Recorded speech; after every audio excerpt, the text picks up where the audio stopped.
Baik, saya hari ini akan bahas tentang kemandulan rohani. Ya, pernahkah Anda bertanya-tanya kenapa ya orang Kristen tuh udah tahunan ikut Tuhan, udah banyak kali dengar firman Tuhan, bosan gak sih? Tapi kok hidupnya gak berubah gitu. Rajin gereja, rajin pelayanan, bahkan udah pelayanan gitu. Tapi hidupnya gak berubah, kerohanian gak bertumbuh dan imannya tidak teguh. Saya ngobrol sama sepasang anak muda, dia bilang sama saya sama suami, Kak Jojo, Kak Heni, saya itu udah pelayanan di gereja ini, gereja itu, persekutuan ini dan itu. Tapi ketika dia cerita tentang kepahitannya dan segala macam, saya diam, saya liatin dia dan saya cuma ngomong gini, kamu tidak bertumbuh, kamu kanak-kanak rohani. And I wonder why, karena udah pelayanan loh. Apa ciri kanak-kanak rohani? Mari kita lihat. Suka ngambek, anak kecil banget gak? Gak bisa ditegur, cepat tersinggung. Baperan, sulit mengampuni, mudah kecewa. Apalagi kalau kaya, susah dikasih tahu. Rapuh, tidak kuat menghadapi tantangan, mudah menyerah, dibentak dikit keluar. Egois, selfish. Anak kecil kan self-centered ya, yang penting gua gitu loh. Ini punya gua gitu loh. Hanya mencari keuntungan sendiri. Kalau nggak menguntungkan buat dia nggak mau. Tidak mau berkorban, sulit nabur. Fokusnya pada hal-hal yang tidak esensi. Hal-hal yang bodoh saya sebut ya. Contoh, suka gosip, suka menghakimi orang. Kalau ngumpul-ngumpul ngomongannya nggak berkualitas, nggak membangun. Wasting time. Ibu-ibu kalau nganter anak sekolah, habis itu ngumpul di kafe, ngabisin duit suami, plus ngomong yang gak ada untungnya. Buat apa? Mendingan anak sekolah persekutuan, gitu dong. Kemudian, lebih menuruti hawa nafsu daripada firman Tuhan. Ngerti dosa tapi lakukan aja. Ngerti selingkuh salah tapi hajar. Cinta tak bisa memilih katanya gitu kan. Gaya hidupnya masih duniawi. Waktu kita di dunia kerja, di luar pintu gereja, justru di situ kita diuji, bagaimana kita menghidupi iman, bagaimana kita menghidupi firman. Kemudian anak-anak rohani ini penuh kekhawatiran. Ampun udah Kristen udah sampai tua, tapi khawatir aja kerjanya. Asumsi terus, bersin, aduh COVID loh gitu. Sakit tenggorokan, waduh Omikron, apa-apa negatif gitu. Anak mau, mah aku mau cari kerja di luar, mana bisa kamu, negatif. Penuh kekhawatiran. Tidak ada perubahan hidup yang lebih baik. Kita banyak kecewa sama orang Kristen ya enggak sih? Ya enggak sih? Oh enggak banyak yang kecewa sama orang Kristen ya? Yang pernah disakiti orang Kristen angkat tangan. Yang pernah punya pegawai orang Kristen gak jujur angkat tangan. Yang banyak punya teman orang Kristen utang gak bayar angkat tangan. Oke, gak banyak loh, hebat jemaat NDC, luar biasa. Tapi saya jujur aja ya, sampai setua ini kasarnya, masih gak ngerti kenapa orang Kristen masih bisa nipu orang. Orang Kristen masih suka nyuri. Orang Kristen masih gak jujur. Orang Kristen masih doyan selingkuhan. Orang Kristen masih suka mabuk-mabukan. Orang Kristen masih suka melakukan hal-hal yang harusnya udah gak dilakukan. Sampai kadang-kadang saya bilang sama suami saya gini, kita mesti khotbah apa lagi ya? Saking udah bingung gitu loh. Ada pasangan yang mau bercerai, berantem terus. Kami layani Zoom. Jadi kami mendirikan komunitas online itu Komsel via online Zoom. Jadi kalau leader-leader dari Komsel, mentor-mentornya udah gak sanggup kasarnya gitu ya. Baru diperhadapkan ke kami itu Zoom dengan kami. Dinasehatin suami saya 5 kali Zoom, bayangin dong. Cukup sabar gak suamiku? Enggak berubah, masih aja berantem dan makin parah gitu. Udah yang kayak gini nih saya bilang ngabisin waktu. Wah Bu Heni kok gitu? Iya, emang gua gak usah ngurusin yang lain. Orang gak mau berubah jangan urusin. Kita mau nolong orang miskin, bantu yang mau bantu dirinya sendiri. Jangan bantu orang males, bantu orang yang hidupnya mau berubah. Dia gak mau berubah kita paksa, percuma. Dengar baik, kalau Anda gak mau disebut kanak-kanak rohani, Anda gak mau disebut mandul rohani, mari belajar sama-sama. Kita lihat dari firman Tuhan, Matius 13 ayat 19. Penyebab kemandulan rohani dibahas di perikop ini. Matius 13 ayat yang ke-19. Baca sama-sama. Kepada setiap orang yang mendengar firman tentang kerajaan sorga tetapi tidak mengertinya, datanglah si jahat dan merampas yang ditaburkan dalam hati orang itu. Itulah benih yang ditaburkan di pinggir jalan. Anda pasti sudah pernah baca ayat ini ya. Nah, apa sih artinya? Setiap kali dengar firman Tuhan, kayak gak ngerti gitu loh. Kayak lewat di atas kepala. Seperti ada selubung yang menutupi hatinya. Sehingga waktu dia dengar firman, gak bisa konsentrasi. Lagi denger nih, Pastor Henny lagi khotbah. Tapi tadi gue lupa loh, gue udah kunci pintu belum ya? Ntar gue dicariin pacar gue gak ya? Aduh utang gue gimana bayarnya? Aduh besok tagihan udah datang. Jadi sambil denger firman, di kepala tuh terus ada suara. Susah konsentrasi. Teralih fokusnya kepada hal-hal lain. Nah firman Tuhan ditampur di pinggir jalan ini ada gini.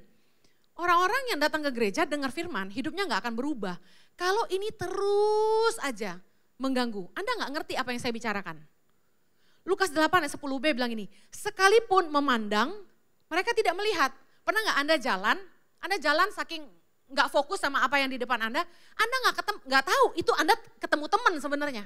Anda lewatin dia, sampai dia tabok. Hoi, gitu. Pernah ngalamin gitu?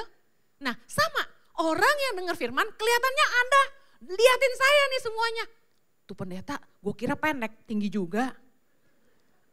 Tuh pendeta hitam loh, di TV hitam juga sih. Jadi Anda bukannya dengerin khotbah, Anda perhatiin saya. Makanya pelayan Tuhan di panggung, salah satu yang saya pelajari di Hillsong adalah jangan catching people attention to you but to Jesus. Makanya berpakaian sederhana aja, jangan terlalu terbuka. Apalagi yang didodoh. Karena orang jadi bukan lihat khotbahnya, tapi lihat gini. Lumayan juga tuh pendeta gitu. Nah, ini pesan saya buat leader-leader komsel. Ya, buat mentor-mentor dan pengkhotbah. Khotbahlah dengan bahasa yang mudah dipahami. Don't preach to impress. Khotbahlah dengan bahasa yang mudah dimengerti supaya bisa dihidupi oleh jemaat. Itu jauh lebih baik daripada khotbah dengan bahasa yang tinggi, bahasa asli, yang susah dimengerti, apalagi di aplikasi.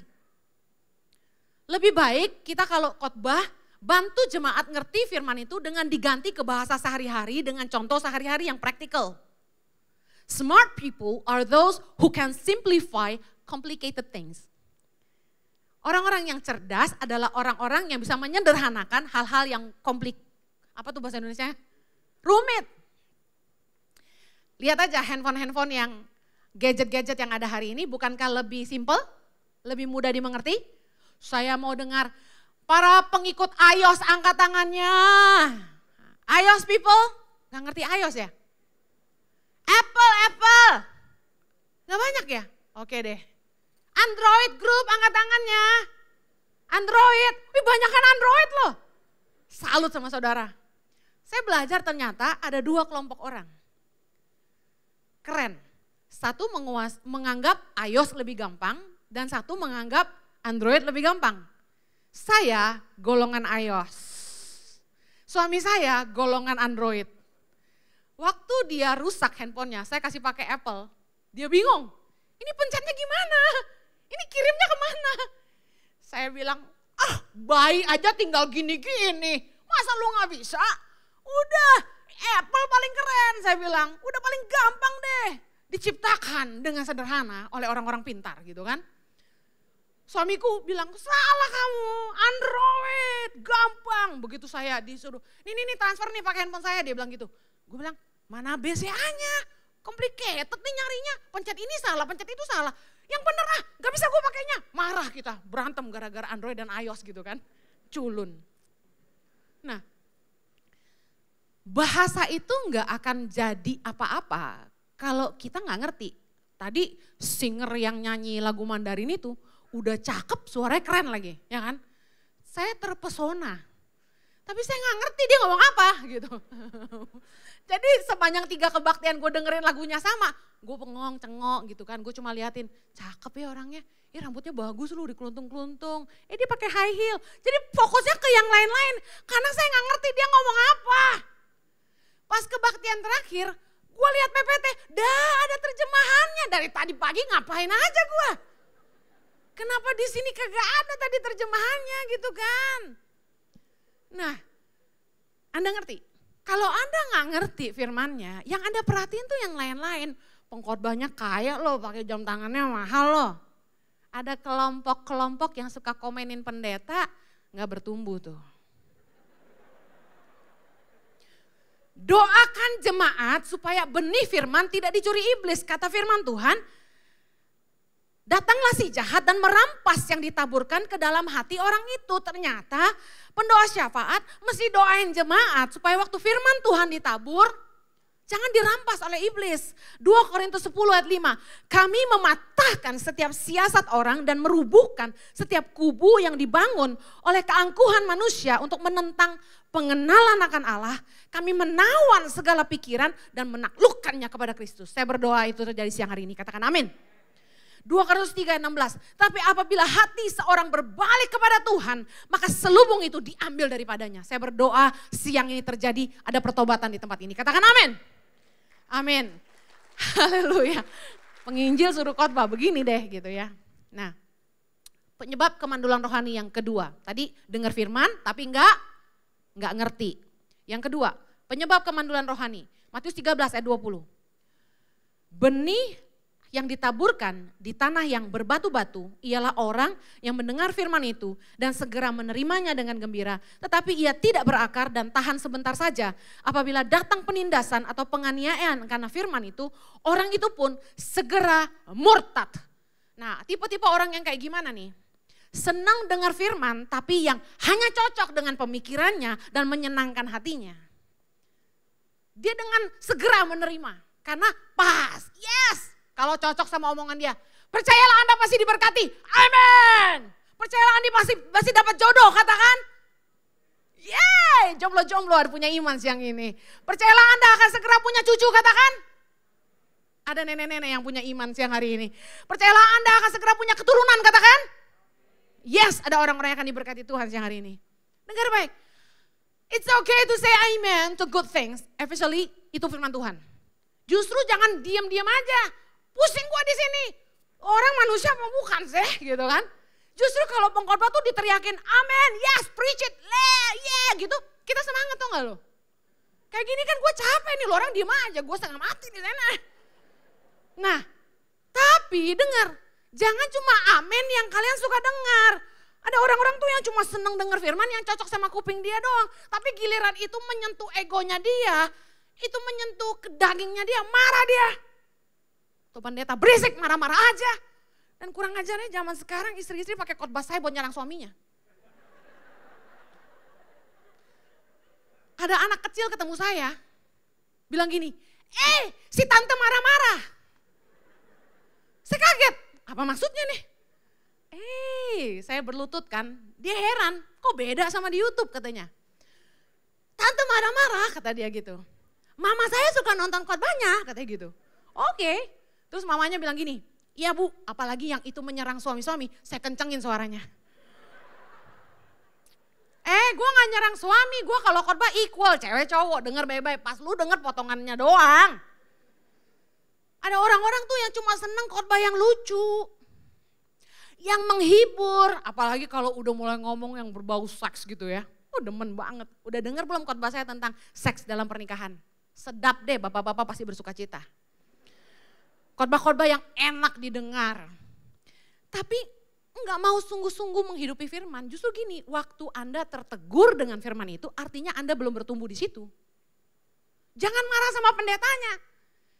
Orang pikir saya catat nih semua yang saya mau omongin, kagak ada. Saya ngalir aja Roh Kudus taruh apa.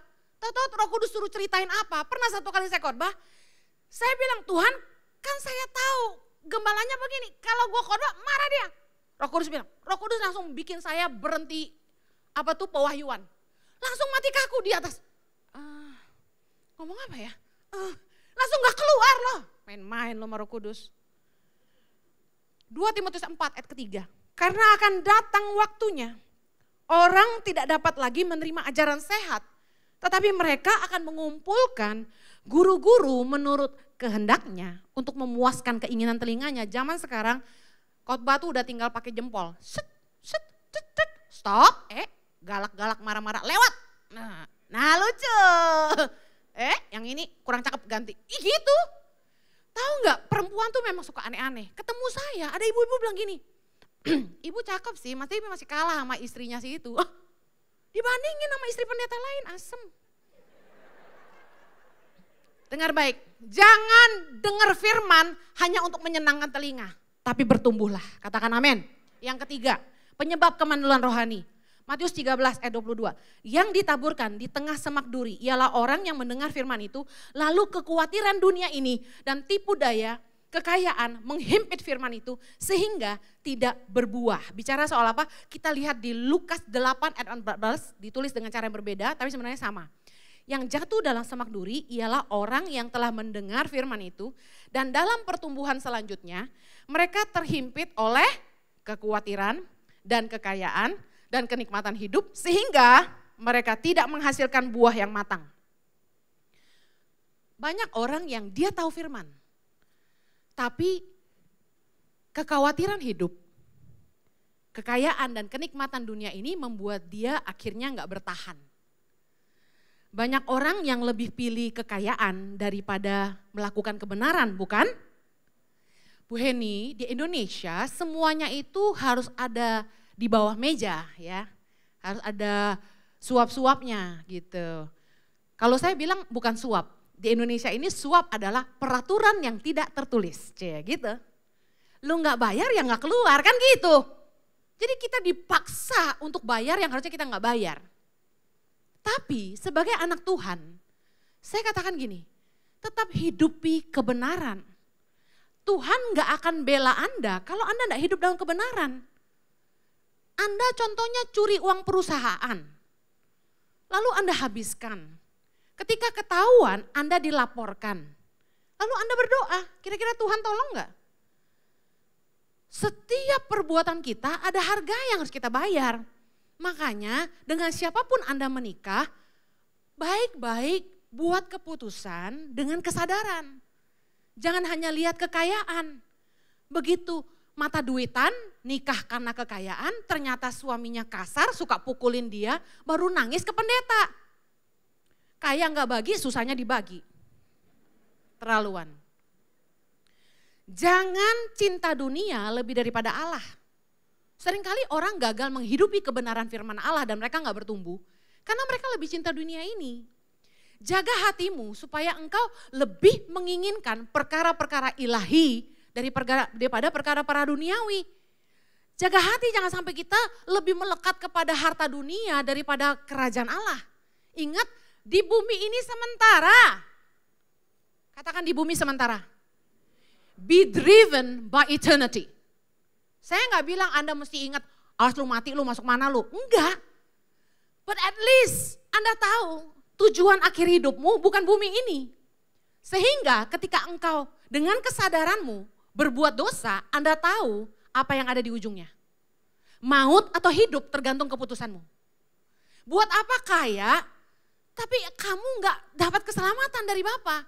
Buat apa kamu kaya di bumi, tapi kamu nggak hidup dalam kebenaran Allah. Jangan mempermainkan kasih karunia Allah gitu dong. Gak apa-apa Bu, yang penting terima Yesus. Bunuh orang gak apa-apa. Yang penting terima Yesus. Nyuri gak apa-apa, gak apa-apa. Saya coba bilang gini, jujur ya. Saya cuma tahu firman Allah. Bahwa hidup dalam dosa ujungnya maut. Selesai, no doubt. Sekarang mumpung kita masih hidup, putuskan hari ini. Jangan karena kekayaan, kekhawatiran hidup, kenikmatan hidup. Anda tahu itu salah, itu suami orang. Tapi Anda sikat aja. Habis suami saya gak cinta, gak pernah muji saya. Habis istri saya udah tua bawel lagi. Mau bertumbuh gak? Lakukan firman. Bu, kalau saya gak nipu, harta saya diambil orang. Saya harus bikin surat palsu dan sebagainya. Dengar, lebih pilih mana? pembelaan Allah atau kepuasan dunia. Hati-hati.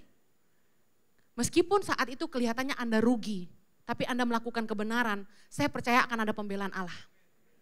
Anda di dunia kerja, udah jangan dagang tapi ngerugiin orang.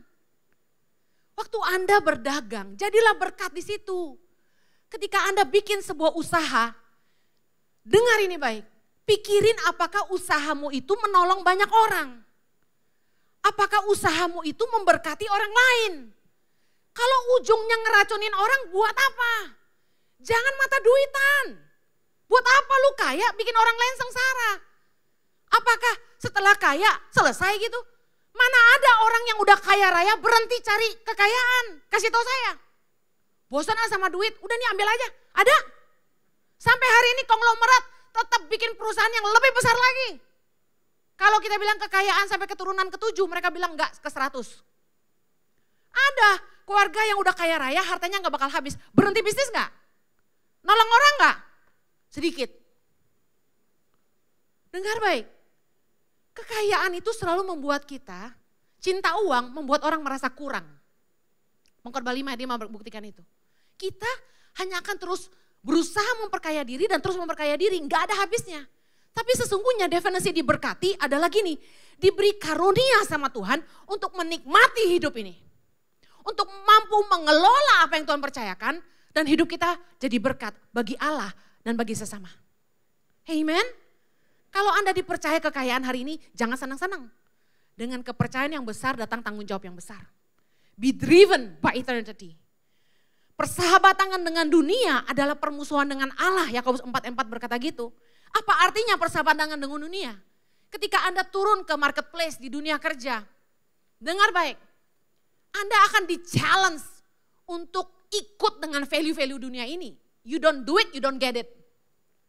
Tapi Anda terus berpegang pada kebenaran, mungkin teman-teman jauhin Anda. Sombong lu, udah Kristen lu, pendeta lu, gak apa-apa. If you choose God over the world, God will bless you and promote you and bring you higher. Katakan amen. Kita gak perlu nyenangin manusia. Kita hidup benar aja. Kehilangan teman gak apa-apa. Filipi 3 ayat 8 Rasul Paulus katakan ini. Malahan segala sesuatu ku anggap rugi. Karena pengenalan akan Kristus Yesus Tuhanku lebih mulia dari semuanya. Itu yang kamu harus pegang. Katakan amin. Saya tutup di 8 menit terakhir. Jangan dikuasai nafsu dan keserakahan. Jangan mengkhawatirkan kebutuhan hidup lebih daripada tujuan Tuhan buat hidupmu. Kedewasaan itu diukur dari ini. Kalau Anda bilang, oh aku dewasa kok Kak di dalam Tuhan, aku dewasa Bu di dalam Tuhan. Ukuran kedekatan dan kedewasaan dalam hubungan adalah nilai kepercayaan. Katakan amin.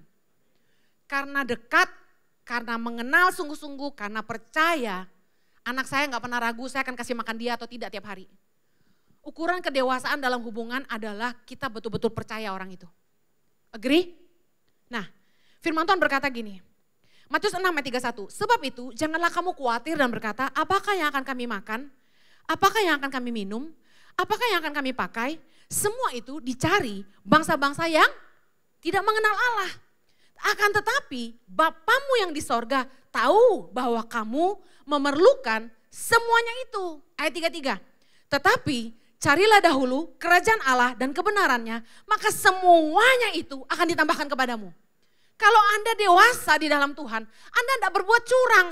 Anda tidak tolong dirimu sendiri dengan melakukan apa yang di luar kebenaran. Karena Anda tahu, aku percaya Bapakku pasti mencukupi segala kebutuhanku menurut kekayaan dan kemuliaannya.